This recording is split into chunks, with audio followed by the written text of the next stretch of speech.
तो हर साथियों, आर्या सक्सेस मंत्र में आपका स्वागत है। इस वीडियो में यानी हम लोग मुंडा विद्रोह के बारे में पढ़ेंगे, जो कि जेपीएससी और जेएसएससी के लिए बहुत ही इंपॉर्टेंट टॉपिक है, मुंडा विद्रोह। तो चलिए शुरू करते हैं इस सेशन को। आप जब भी वीडियो को देखिए तो नोटबुक और पेन लेकर ही बैठिए, क्योंकि आपको शॉर्ट नोट्स बनाना है, क्योंकि शॉर्ट नोट्स बना के ही आप अच्छा से इसको पढ़ सकते हो। क्विक टाइम में यानी बहुत स्पीड से और जल्दी में आपको पढ़ने के लिए आपको शॉर्ट नोट्स बनाना होगा, क्योंकि एग्जाम के टाइम में आपको समय ही बहुत कम रहेगा और रिवीजन करना बहुत ही जरूरी है। तो आप पेन और नोटबुक लेकर ही बैठे हैं। तो चलिए शुरू करते हैं मुंडा विद्रोह। तो मुंडा विद्रोह में पहले भूमिका के बारे में जानेंगे कि यानी जनजातीय आंदोलन में ना सबसे विस्तृत और सबसे संगठित बिरसा आंदोलन था, ठीक ना। मुंडा विद्रोह यानी बिरसा आंदोलन।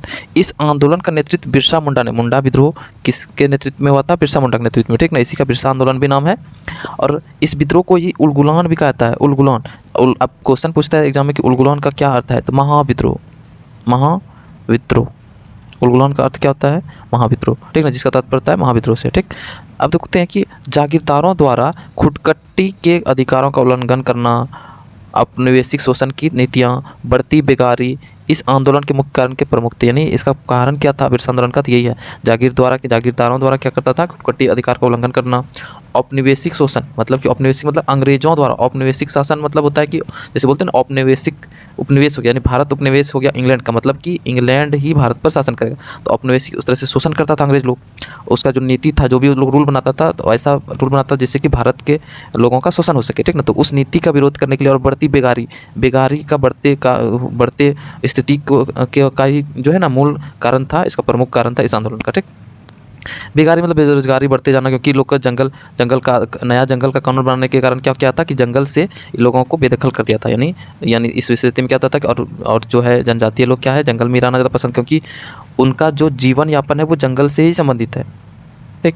तो इसलिए उन लोगों में यानी उन लोगों को जब जंगल से बेदखल कर दिया, तब यानी ये आंदोलन और ज़्यादा जोर पकड़ लिया था, ठीक। तो इस विद्रोह का जो है ना उद्देश्य आंतरिक शुद्धिकरण, औपनिवेशिक शासकों की मुक्ति और स्वतंत्र मुंडा राज का स्थापना करना, ठीक है। औपनिवेशिक शासन का मुक्ति यानी अंग्रेजों से लोग मुक्ति चाह रहा था, और स्वतंत्र मुंडा राज यानी लोग का मुंडा राज एक अलग ही राज होना चाहिए, जहाँ पे बाहरी लोगों का दखली ना हो, ठीक। ऐसा ही लोग चाहता था, ये ऐसा ही राज्य बने मुंडा शासन। अब देखते हैं कि थोड़ा डिटेल से बोला कि जनजातीय समाज के बीच खुदकट्टी व्यवस्था मौजूद थी। यानी जनजातीय समाज में बीच एक व्यवस्था था जिसका नाम है खुदकट्टी व्यवस्था।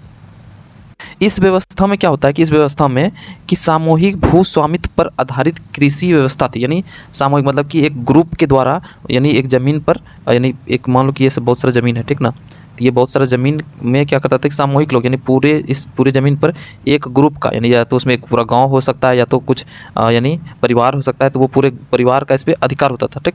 तो यही होता है खुदकट्टी व्यवस्था। तो इसी पर कृषि व्यवस्था पर आधारित था ये लोग, ठीक, मुंडा लोग।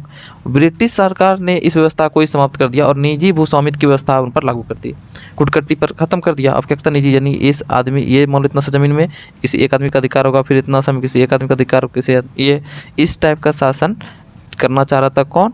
यानी अंग्रेज, तो ठीक ना। तो ब्रिटिश सरकार ने क्या किया कि खुदकट्टी व्यवस्था को समाप्त कर निजी भूस्वामित्व व्यवस्था लागू कर दिया गया, ठीक ना, लागू कर दी। यहाँ तक आपको समझ में आ गया होगा। इसके बोल रहा कि इसके साथ ही राजस्व को बढ़ा दिया गया, और यानी राजस्व कर जो होता है उसको बढ़ा दिया गया।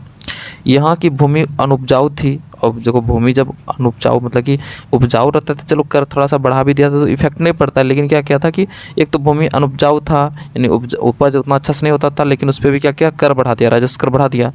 तथा परंपरागत तरीके से कृषि कार्य करने से उपज काफ़ी कम होती थी, और कृषि में भी कोई उन्नत तकनीक तो था नहीं। तो इस स्थिति में क्या होता था कि उपज काफ़ी कम होता था, जिसके कारण बढ़ती हुई राजस्व दर से लगान देने में अधिकांश कृषक जो था, यानी किसान जो था ना, असमर्थ था। यानी वह लगान नहीं दे सकता था उतना। लगान देने के लिए कृषक साहूकार और महाजनों से ऋण लेते थे, और इसी लगान को चुकाने के लिए किसान क्या करता था? साहूकार से यानी तो महाजन से क्या करता था? लोन लेता था। ये बोला कि वे इस ऋण जाल में फंसते चले, और धीरे धीरे क्या होता था कि इस तरह से धीरे धीरे कृषक लोग यानी किसान लोग इस ऋण का जाल में यानी लोन का जाल में फंसते चल जाता था, क्योंकि इस लोग का रेट काफ़ी ज़्यादा रहता था। जो कृषक लगान नहीं दे पाते थे उनकी भूमि अंग्रेज शासकों द्वारा जब्त कर लिया जाता था, और जो नहीं दे पाता था, लोन चुका पाता था, उसका क्या करता था? किसान की यानी खेती को यानी जब्त कर लेता था अंग्रेज। अपनी ही ज़मीन से बेदखल होने की वजह से ही जनजातीय समाज में आक्रोश फैल गया। आप सोचो कि अपना खुद का ही ज़मीन में यानी बेदखल कर देता था, और इस स्थिति में क्या हो गया? इन लोगों में यानी मुंडा जनजातीय लोगों में आक्रोश की भावना उत्पन्न हो गई, आक्रोश फूट पड़ा। इस शोषण और उत्पीड़न के खिलाफ इस आंदोलन का नेतृत्व बिरसा मुंडा नामक एक जनजातीय नेता ने किया।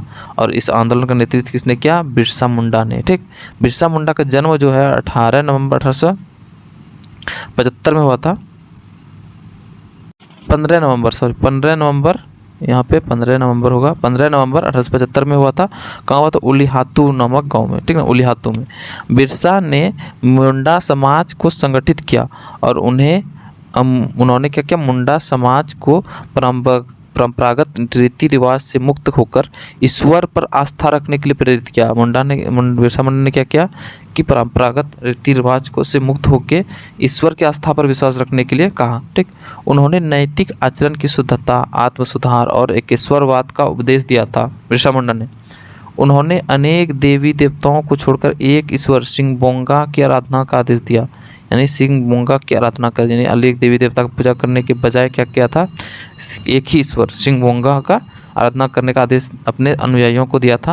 उन्होंने ईश्वर को स्वयं को उन्होंने क्या किया था? बिरसा मुंडा ने क्या किया था कि खुद को ईश्वर का प्रतिनिधि घोषित किया और कहा कि ईश्वर ने मुझे मुंडा को विदेशी दासताओं से मुक्ति और एक सभ्य समाज स्थापना के लिए उन्हें भेजा है। यानी उन्होंने खुद बोला बिरसा मुंडा ने कि मुझे भगवान ने भेजा है, ईश्वर ने भेजा है, ताकि मुंडा को जो है ना, मुंडा समाज के लोगों को विदेशी दासताओं से, यानी विदेशी आक्रमण से, विदेश के लोगों से मुक्ति दिला सके और एक सभ्य समाज की स्थापना करने के लिए मुझे भेजा है।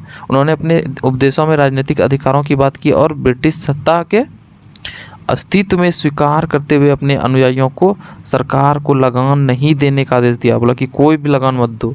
बिरसा के उपदेश से अनेक लोग प्रभावित भी हुए और धीरे धीरे बिरसा आंदोलन का प्रचार प्रसार पूरे जनजातीय क्षेत्र में फैल गया था। ठीक, और विद्रोह की शुरुआत जो है ना, औपनिवेशिक शोषणकारी तत्व क्या क्या था?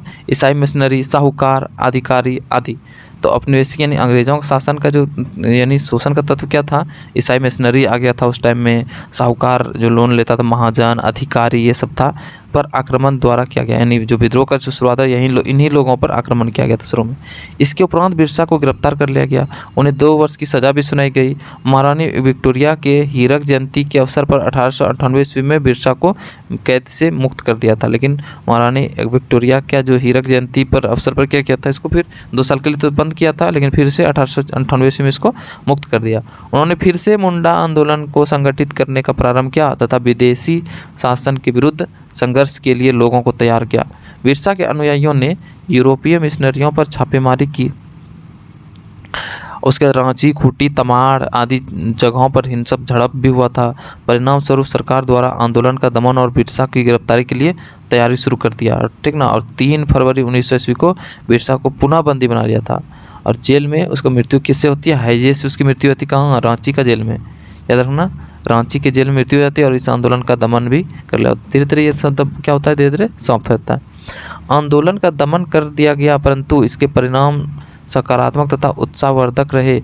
इस आंदोलन के उपरांत मुंडा समाज में आंतरिक सुधार की भावना जगी और यहीं से क्या हुआ? इन लोगों में आंतरिक भावना यानी आंतरिक जो सुधार की भावना इन लोगों में जग उठी। ठीक, अब इसका परिणाम क्या होता है? बिरसा मुंडा का काश्तकारी संशोधन अधिनियम के तहत खुटकट्टी की कृषि व्यवस्था को कानूनी मान्यता दी। देखो कि यानी इसी के लिए लड़ भी रहा था, खुटकट्टी व्यवस्था जो समाप्त कर दिया था। लास्ट में परिणाम में क्या हुआ कि काश्तकारी संशोधन अधिनियम के तहत क्या खुटकट्टी कृषि व्यवस्था को कानूनी मान्यता दे दी अंग्रेजों ने। छोटा नागपुर काश्तकारी अधिनियम को पास करके भूमि संबंधी समस्या का भी समाधान कर लिया। और 1905 ईस्वी में क्या होता है? 1905 ईस्वी में खूंटी को तथा 1908 ईस्वी में गुमला को अनुमंडल भी बना लेता है। अब देखो कि इसका निष्कर्ष क्या निकलता है? इस पूरे परिणाम तो ये हुआ। अब देखो इससे क्या निष्कर्ष निकल रहा है इस आंदोलन से? तो इस प्रकार क्या हो रहा है कि बिरसा मुंडा के नेतृत्व में हुए मुंडा विद्रोह में जनजातीय समाज की दशा और दिशा बदल दी। यानी इस आंदोलन में देखो कि बिरसा मुंडा की तो मृत्यु होती है, लेकिन इससे क्या इफेक्ट क्या पड़ता है कि मुंडा लोगों में, जनजातीय लोगों में उसकी जो समाज की दशा और दिशा ही बदल देती है और अपने ही अधिकारों के प्रति जागरूक भी हो जाता है लोग, जनजातीय लोग। ठीक, आज भी बिरसा मुंडा को स्थानीय समाज के लोग क्या करते हैं? ईश्वर की तरह पूजा करते हैं। समझ में आया? ये था टॉपिक बिरसा मुंडा आंदोलन।